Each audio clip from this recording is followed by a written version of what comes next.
제가 한 번은 자기의 어려운 사정을 하소연하는 그런 방송을 보다가 거기에서 어떻게 보면 참 재미있기도 하지만 그러나 사실은 너무 마음이 아프고 안타까운 그런 내용을 듣게 되었습니다. 그 하소연을 올린 사람은 결혼 생활 한 10년쯤 되는 한 여자분이었는데, 그 여자분의 어려움은 뭐냐? 남편이 너무 어린아이와 같다는 거였어요. 자기 남편이 너무 어린애와 같다. 남편은 겉으로 보기에는 키도 크고 굉장히 외모도 남자답게 그렇게 생겨서 자기가 정말 결혼할 때 의지하고 또 기댈 수 있는 그런 사람이라고 생각해서 결혼했는데, 결혼하고 보니까 완전히 아니었다. 정말 전형적인 성인 아이였다는 겁니다. 너무 이기적이고 너무 무책임하고 자기밖에 모르는 미성숙한 인격의 사람일 뿐만 아니라 때로는 어떤 때는 자기 아이들보다도 더 유아틱해서, 그래서 정말 속이 뒤집어지고 화가 나고 견딜 수 없을 때가 너무 많다. 그런데 문제는 뭐냐? 아무리 말을 해도 알아듣지를 못한다는 거예요. 시간이 가면 좀 나아져야 되는데 그게 아니라 점점 더 정말 그 힘들어지는 이유가 아무리 말을 해도 알아듣지를 못한다는 거예요. 대학까지 나온 사람이지만 그러나 사람과의 관계에 대해서의 어떤 대화는 유치원보다도 못한, 자기가 볼 때는 거의 영유아 수준이어가지고, 그래서 도대체 말이 안 통하는, 말해도 안 되는, 자기가 한 번은 너무 화가 나가지고 계속 얘기도 안 되고 그러니까, 그래서 정말 너무 화가 났는데 마침 그때가 남편 생일 그때쯤이어가지고 자기가 정말 남편 생일 선물로 뭘 준비했느냐? 아가들한테 주는 쪽쪽이를 준비했었다는 거예요. 좀 알아들으라고. 그런데 이게 전혀 모르더라는 거예요. 보통 때는 그것보다 훨씬 아무것도 아닌 것도 막 삐지고 화내고 이런 사람인데, 그때는 화를 안 내고. 왜? 못 알아들으니까. 지금 부인의 기분이 어떤지를 파악을 못하고 있으니까 오히려 그 쪽쪽이가 재밌다고 물고 쪽쪽 빨고 다니는데 미치는 줄 알았다는 거죠. 거의 절망 상태에 들어갔다. 그런 거죠. 정말 세상에서 제일 힘든 것이 미성숙하고 유치한 사람과 함께 사는 것이라고 생각한다 라고 하면서, 어린아이처럼 미성숙하고 유치한 남편 어떻게 하면 좋을까요? 도저히 이렇게는 살 수가 없는데, 이렇게 사연을 올렸습니다. 오늘 왜 제가 갑자기 그 방송에 올라온 이 하소연을 이야기하는가 하면, 그것은 바로 오늘 말씀이 그 하소연과 너무나 비슷한 그런 말씀이기 때문에 그렇습니다. 지금 바울 사도는 고린도 교회 문제를 보면서 너무 답답하고 화가 나고 있는데, 그런데 특별히 그들의 영적 미성숙함에 대해서 정말 화가 많이 나고 정말 힘들어하고 있습니다. 이게 무슨 소리냐? 우리 말씀을 한번 같이 보시죠. 1절 2절을 함께 읽도록 하겠습니다. 1절 2절 같이 읽습니다. 형제들아, 내가 신령한 자들을 대함과 같이 너희에게 말할 수 없어서 육신에 속한 자 곧 그리스도 안에서 어린 아이들을 대함과 같이 하노라. 내가 너희를 저주로 먹이고 밥으로 아니하였노니 이는 너희가 감당하지 못하였음이거니와 지금도 못하리라. 바울 사도는 고린도 교인들을 향해서 신령한 자들을 대함과 같이 너희에게 말할 수 없어서, 그리고 쭉 가다가 어린아이들을 대함과 같이 하노라 라고 지금 말하고 있습니다. 자, 그런데 여러분도 아시는 것처럼 이 어린아이라는 이 단어, 성경은 우리말로는 다 어린아이지만 사실 헬라어 원어로 보면 두 가지의 다른 단어를 쓰고 있어요. 같은 어린아이지만 헬라어 원어는 두 가지의 다른 단어를 쓰고 있는데, 그 중에 하나가 뭐냐? 파이디온이란 말입니다. 파이디온. 이건 좋은 의미에서 어린아이예요. 어린아이처럼 순수하고 깨끗한 그런 것을 말합니다. 마태복음 18장 3절, 이르시되 진실로 너희에게 이르노니 너희가 돌이켜 어린아이들과 같이 되지 아니하면 결단코 천국에 들어가지 못하리라 라고 예수님께서 말씀하신 그 말씀의 어린아이가 바로 파이디온이에요. 그래서 이것은 영어로 번역할 때는 어떻게 번역하느냐? childlike 이렇게 번역합니다. childlike. 정말 어린아이처럼 깨끗하고 순수한 그런 뜻이죠. 또 하나가 있어요. 그게 바로 네피오스입니다. 네피오스. 그런데 이건 좋은 의미가 아니죠. 영어로 표현한다면 childish라고 하는 말로 표현할 수 있는 정말 유치하고 미성숙한 아주 그런 어린애 같은 그런 것을 말하는 것입니다. 고린도전서 13장 11절, 내가 어렸을 때는 말하는 것이 어린아이와 같고 깨닫는 것이 어린아이와 같고 생각하는 것이 어린아이와 같다가 장성한 사람이 되어서는 어린아이의 일을 버렸노라. 여기에 나오는 어린아이가 다 네피오스입니다. 장성한 사람이 되어서는 반드시 버려야 되는 그 유치함, 바로 그것을 말하는 거예요. 자, 그런데 오늘 말씀에서 얘기한 어린아이들을 대함과 같이의 그 어린아이는 이 둘 중에 어떤 것이냐? 예, 바로 네피오스예요. 그렇기 때문에 그 앞에 신령한 자들 대함과 같이 너희에게 말할 수 없어서 한 거기에 신령한 자들은요, 단지 그냥 영적인 것 혹은 영적인 어떤 그런 사람, 그런 의미가 아니라 뒤에 있는 어린아이들 네피오스와 대비해서 바로 영적으로 성숙한 사람들, 이렇게 번역하는 게 맞아요. 예, 영적으로 성숙한 사람들이란 뜻이에요. 그러니까 이 말씀은 무슨 얘기예요? 사도 바울이 지금 고린도 교인들에게 쪽쪽이를 보내고 있는 거예요. 조롱하고 있는 거예요, 사실은요. 그들 향해서 정말 그 영적인 그들의 미성숙함에 대해서 너무 화가 나가지고 나는 너희를 신령한 사람을 대함과 같이 말할 수 없어서, 즉 성숙한 자들한테 말하는 그런 식으로 내가 말할 수가 없어서 어린아이들을 대함과 같이 젖이나 주면서 그렇게 대우하겠다, 조롱하면서 지금 쪽쪽이를 보내고 있는 그런 말씀이라고요. 그런데 여러분, 만약 이것뿐이라고 한다면 이게 어떻게 성경이 되겠습니까?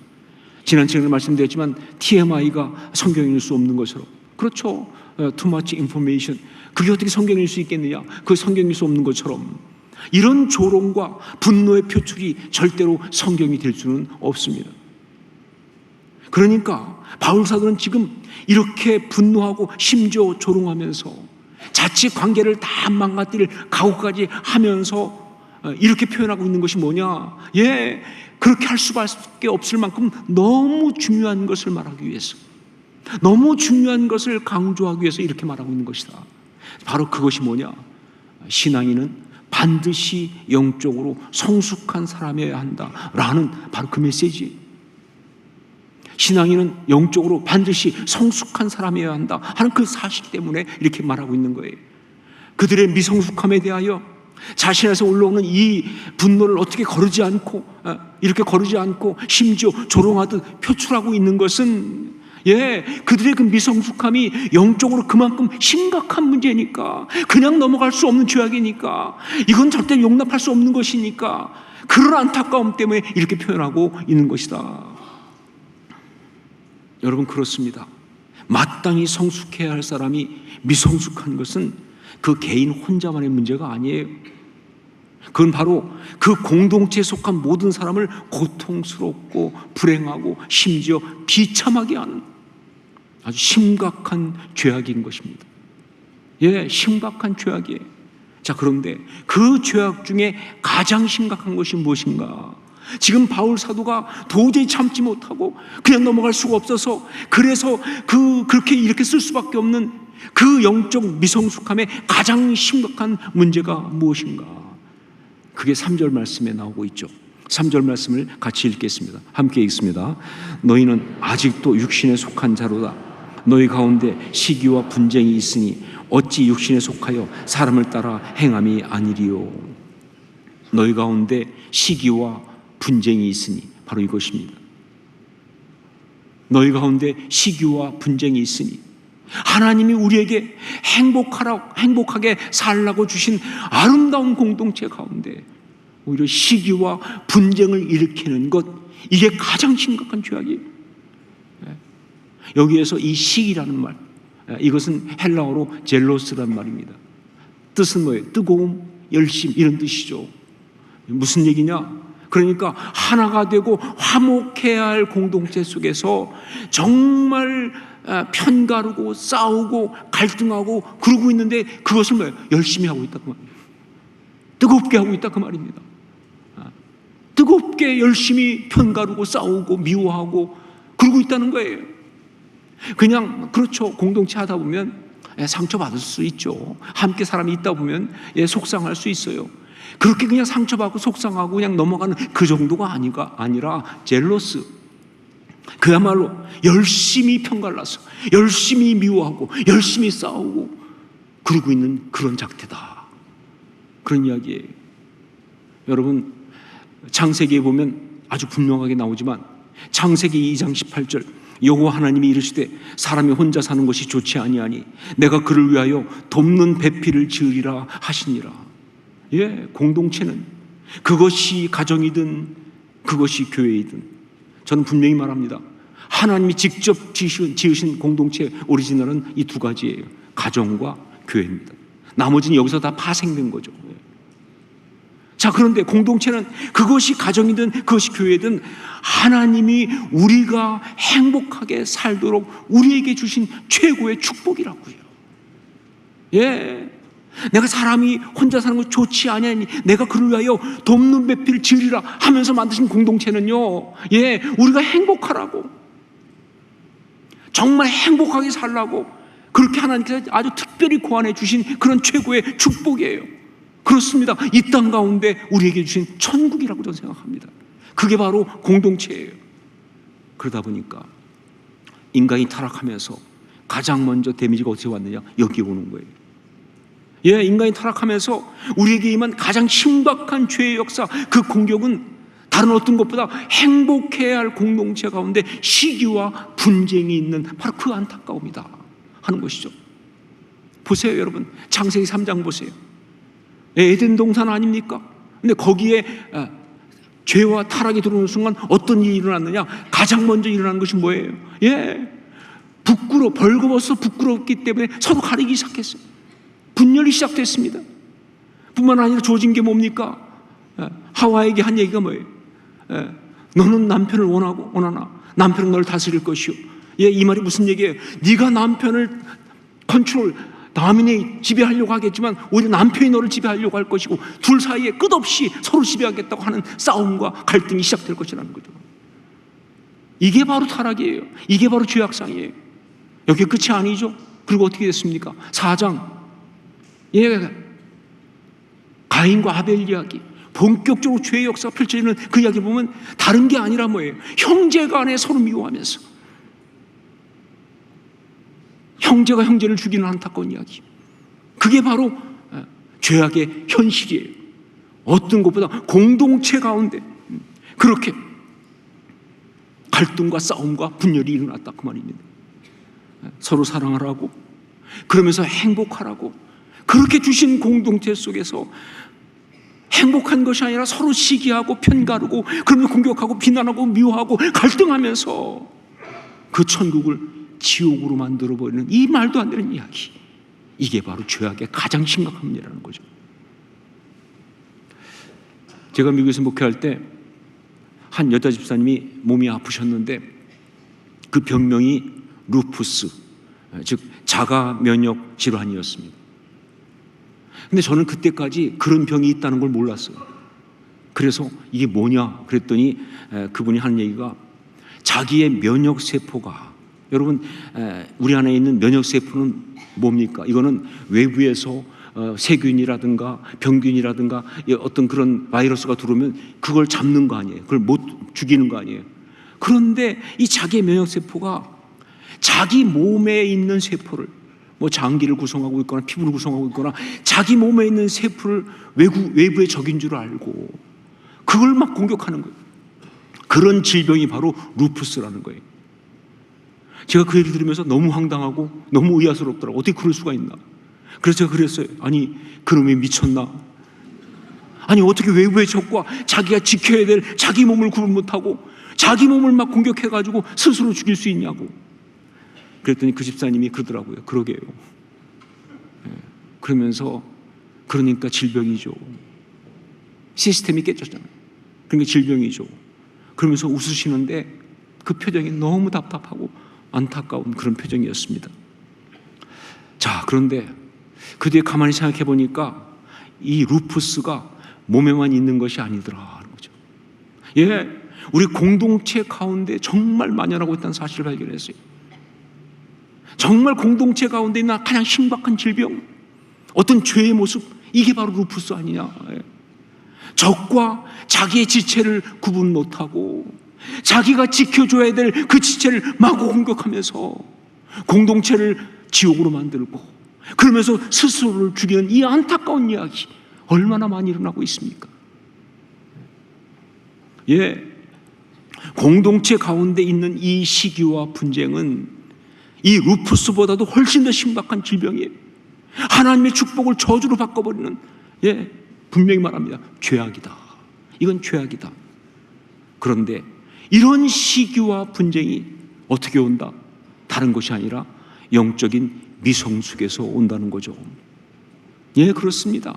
하나님의 공동체라면, 그게 가정이든 그게 교회든, 그 공동체 안의 시기와 분쟁은요, 어떻게 말해도 한 가지 때문에 오는 거예요. 영적인 미성숙 때문에. 자기는 대단히 똑똑한 줄 알지만 결국 뭐예요? 그 모든 것들은 다 미성숙 때문에 오는 거예요. 제가 앞에 얘기했던 사연 주인공도 물론 여자분이 보냈으니까 남자분이 일방적으로 죽일 놈이 되어 있지만, 그러나 아닐 거예요 아마. 제가 부부 사이에 뭐 들어가 보지 않아서 모르겠지만 거의 확실합니다. 가보면 또 다른 이야기가 있겠죠. 어떤 면에서. 여하튼 무엇이 됐든 간에 미성숙하기는 제가 볼 땐 부인도 마찬가지. 모든 그런 가정 내의 갈등들 보면요, 한쪽이 일방적으로 잘못하는 거 없어요. 그러면 다 해결되죠, 금방. 거의 대부분 그런 갈등과 그런 싸움들의 이유를 보면요, 49% 대 51%야. 아주 많이 잘못한 사람이 51%, 아주 정말 잘못 안 하는 사람이 49%야. 똑같으니까 싸우는 거 아니에요? 만약 그 중에 한 사람이라도 성숙한 사람이 있으면 그 싸움은 벌써 끝났을 거예요. 왜? 공동체 안의 시기와 분쟁의 해법은 딱 하나밖에 없어요. 성숙함. 다른 방법으로 해결이 안 돼요. 성숙하면 해결되는 거거든요. 그런데 결국은 계속 그렇게 싸우고 있고 갈등한다는 것은 뭐예요? 미성숙하니까. 모든 갈등과 시기와 분쟁은 미성숙에 오는 거고요. 그렇기 때문에 이 성도의 미성숙은 정말 심각한 영적인 문제이고 죄악이다 하는 거죠. 자, 그러면 영적으로 미성숙한 것이 무엇이기에 공동체 가운데 시기와 분쟁을 가져오는가? 우리 1절 말씀을 다시 한번 읽겠습니다. 1절 같이 읽습니다. 형제들아, 내가 신령한 자들을 대함과 같이 너희에게 말할 수 없어서 육신에 속한 자, 곧 그리스도 안에서 어린 아이들을 대함과 같이 하노라. 여기 보면 영적으로 미성숙한 것은 다른 것이 아니라 바로 육신에 속한 것이기 때문에 그렇습니다. 그러니까 영적으로 성숙한 사람의 반대는 영적으로 미성숙한 사람, 그것이지만 더 정확히 말하면 뭐예요? 육신에 속한 사람이다. 육신에 속한 사람이에요. 자, 그렇다면 이 육신에 속한 사람이라는 것은 어떤 사람을 말하느냐? 그건 바울 사도가 갈라디아서 5장 16절 이하에서 성령을 따라 살아가는 성령의 사람의 반대로 언급한 바로 그 육체의 소욕에 잡혀 사는 사람, 이게 바로 육신에 속한 사람이에요. 육신에 속한 사람은 누구냐? 육체의 소욕에 잡혀 사는 사람이 육신에 속한 사람이에요. 자, 그렇다면 육체의 소욕이라는 것은 무엇이냐? 그것은 갈라디아서 5장 19절 21절에 언급한 15가지 육체의 일은 분명하니 곧 음행과 더러운 것과 호색과 우상숭배와 주술과 원수 맺는 것과 분쟁과 시기와 분냄과 당짓는 것과 분열함과 이단과 투기와 술취함과 방탕함과 또 그와 같은 것들이라. 육체의 일은 분명하니, 이렇게 쫙 드러나는 이 15가지 플러스 이 모든 것들은 사실은 그 밑에 뿌리가 있어요. 어떤 육체의 소욕에 어떤 그런 기본이 되는 3가지 때문에 오는데 그 3가지가 뭐냐? 이기심과 욕심과 자기 자랑이거든요. 이게 육체의 소욕이에요. 이게 육체의 소욕의 본질이에요. 이기심과 욕심과 자기 자랑. 자, 그런데 육체의 소욕인 이기심과 욕심과 자기 자랑, 이건 절대 나쁜 게 아닙니다. 이건 마귀가 준 게 아니에요. 하나님이 주신 거예요. 하나님 우리에게 육신을 주시면서 우리 육신을 잘 지키고 보호하고 그 육신이 잘 자라나게 하기 위해서 주신 하나님의 창조의 기본 시스템이에요. 보세요, 여러분. 육신은 이기적이어야 합니다. 육신은 이기적이어야 한다, 그 말이에요. 육신은 옆에 있는 사람이 어쨌든 상관없이 자기가 원하면, 자기가 필요하면 자기 몸만 위하는 것이 육신의 아주 그 특성이에요. 그러니까 뭐 아무리 사이 좋은 인격적인 부부를 할지라도 잘 때 잠들기 전까지는 모르겠지만 일단 잠들고 나면 추우면 어떻게 돼요? 옆에 사람이 얼어 죽든 말든 땡기는 거예요. 더우면 다 그걸 차내버리는 거예요. 그게 육신이에요. 그건 잘못된 게 아니에요. 육신이 그래야 자기가 감기 안 걸리지. 지금 감기 걸리지 말아야 되니까 이게 제일 중요한 거 아니에요? 그런 거예요. 또한 육신은 욕심, 욕망을 추구하며 살아야 합니다. 육신은 욕심, 욕망을 추구하며 살아야 한다. 배고프면 먹고, 목마르면 마시고, 졸리면 자는 겁니다. 육체의 욕망의 그 시그널에 충실하게 따라가 살아가는 것이 맞아요. 그래야 육신이 보존이 돼요. 그래야 몸이 유지되고 자라날 수가 있는 거예요.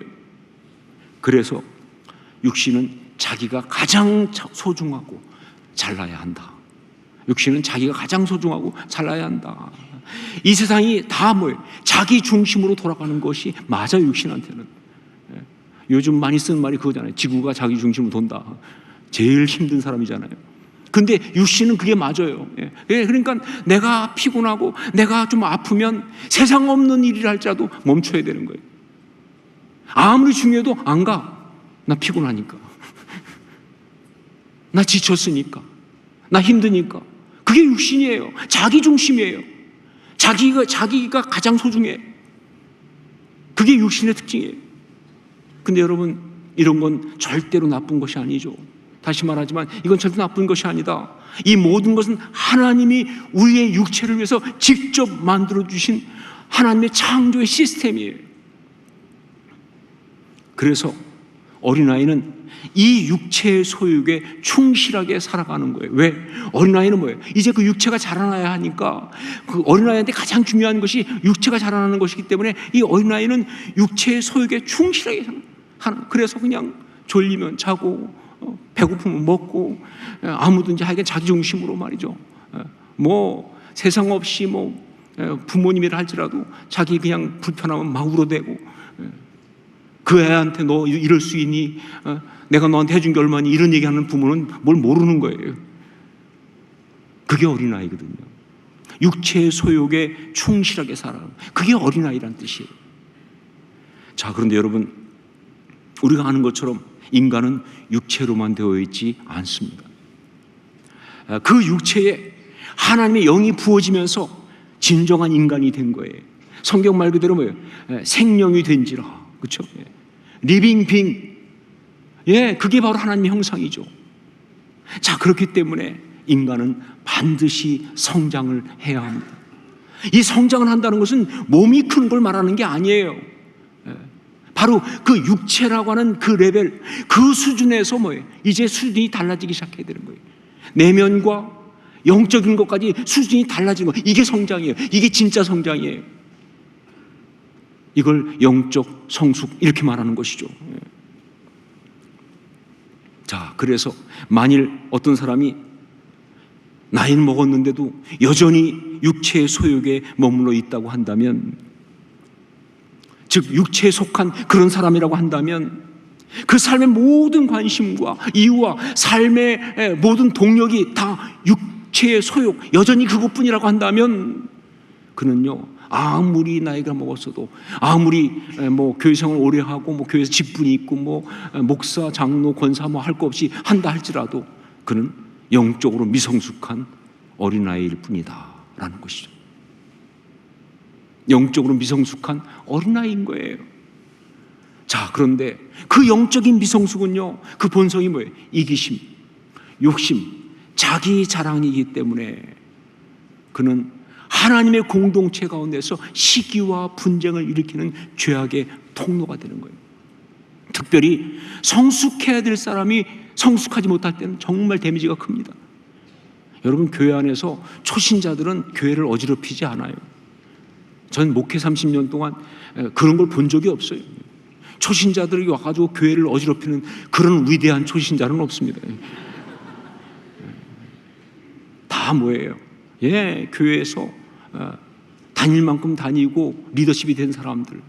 그런데 그 사람들이 그 자기의 모든 그런 그 어떤 마음과 이런 것들이 육체적이어서, 즉 육체의 소욕에 잡혀서, 그래서 이기적이고, 그리고 욕심에 따라서, 그리고 자기 자랑에 빠진 그런 경우에 그는 공동체 가운데 심각한 갈등과 어려움을 준다는 것이죠.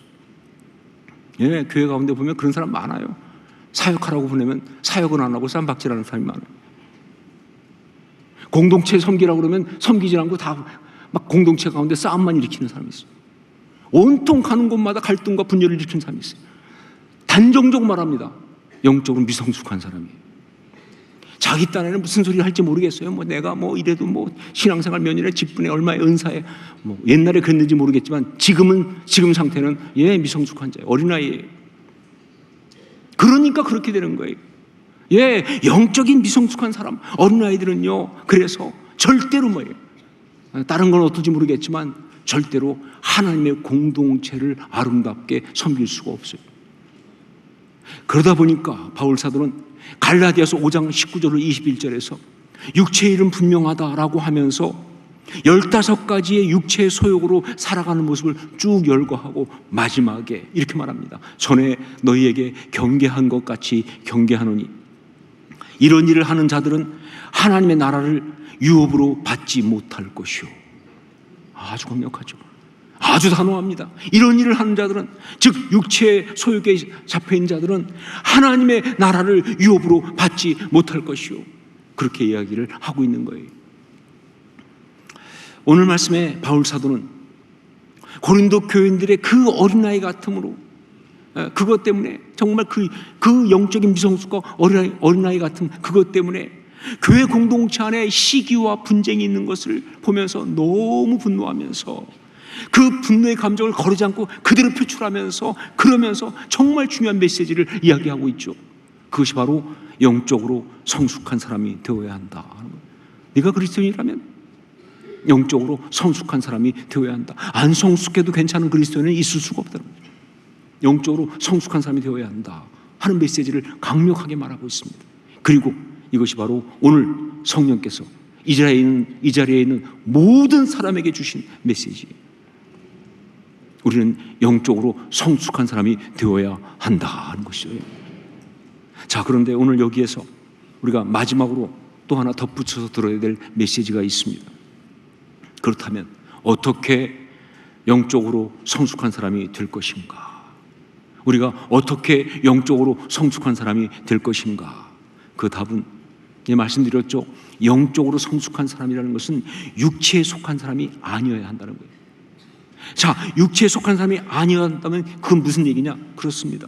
우리 주 예수 그리스도께서 친히 보여주신 그대로 십자가의 길을 따라가는 십자가 신앙, 바로 그것입니다. 십자가의 길을 따라가는 십자가 신앙. 여러분, 십자가 신앙은 특별 어떤 신비로운 이야기가 아니라 바로 영적으로 성숙한 믿음을 말합니다.